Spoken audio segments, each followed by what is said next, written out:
തെളിച്ചമേകാൻ പൊൻപുലർക്കാലം വെളിച്ചമാകുമ്പോ നുറുങ്ങുവെട്ടം പക്ഷിപരാഗം തെളിച്ചു കാട്ടുമ്പോ വരുന്നു ദൈവം മനസ്സിനുള്ളിൽ തിളക്കമേകിടാൻ തരുന്നു ധ്യാന പ്രകാശമാർക്കും വിളക്ക് വയ്ക്കുമ്പോൾ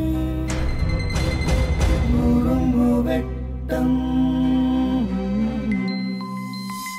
ഇറങ്ങിടട്ടെ ഹൃദന്തമെല്ലാം യുഗപ്രകാശത്താൽ മറഞ്ഞിടട്ടെ മനാന്ധകാരം യുഗപ്രസാദത്താൽ നുറുങ്ങുവെട്ടം.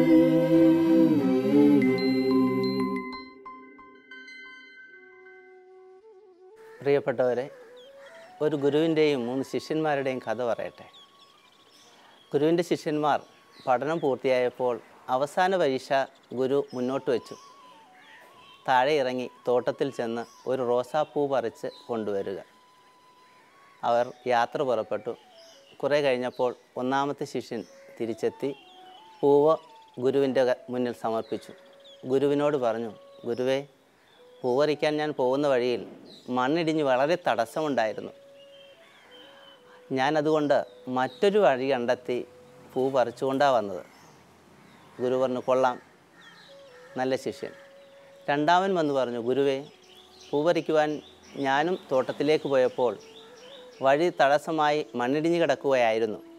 എന്നാൽ ആ മണ്ണ് ഞാൻ ചാടിക്കടന്ന് കഷ്ടപ്പെട്ടാണ് ഈ പൂ പറിച്ചു കൊണ്ടുവന്നത്. ഗുരു പറഞ്ഞു, കൊള്ളാം, നല്ല ശിഷ്യൻ. 3-ാമൻ എത്താൻ അല്പം വൈകി. കുറേ കഴിഞ്ഞപ്പോൾ 3-ാമനെത്തി ഗുരുവിനോട് പറഞ്ഞു, ഗുരുവേ, ഞാൻ പൂ പറിക്കാൻ പോയപ്പോൾ വഴി തടസ്സമായി മണ്ണിടിഞ്ഞ് കിടക്കുകയായിരുന്നു.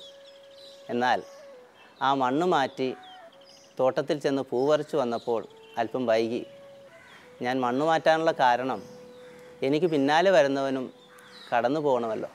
അപ്പോൾ ഗുരു പറഞ്ഞു, 3-ാമനായ ശിഷ്യ, നീയാണ് പരീക്ഷയിൽ വിജയിച്ചവൻ.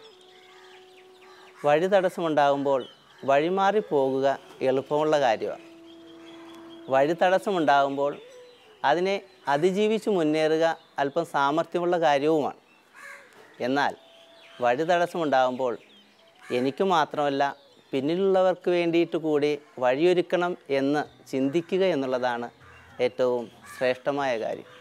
ആയതിനാൽ നീയാണ് പരീക്ഷയിൽ വിജയിച്ചിരിക്കുന്നത്. പ്രിയ സഹോദരങ്ങളെ, നമ്മൾ ദൈവത്തിൽ നിന്ന് വന്ന മക്കളാണെങ്കിൽ ദൈവം ആഗ്രഹിക്കുന്നത് വഴിമാറിപ്പോവുകയോ വഴിയെ ചാടിക്കടന്നു പോവുകയോ എന്നുള്ളതല്ല, മറിച്ച് മറ്റുള്ളവർക്ക് വേണ്ടി കൂടി വഴിയൊരുക്കി കടന്നു പോവുക എന്നുള്ളതാണ്. അതിനായി ദൈവം നമ്മെല്ലാവരെയും അനുഗ്രഹിക്കട്ടെ. ആമേൻ.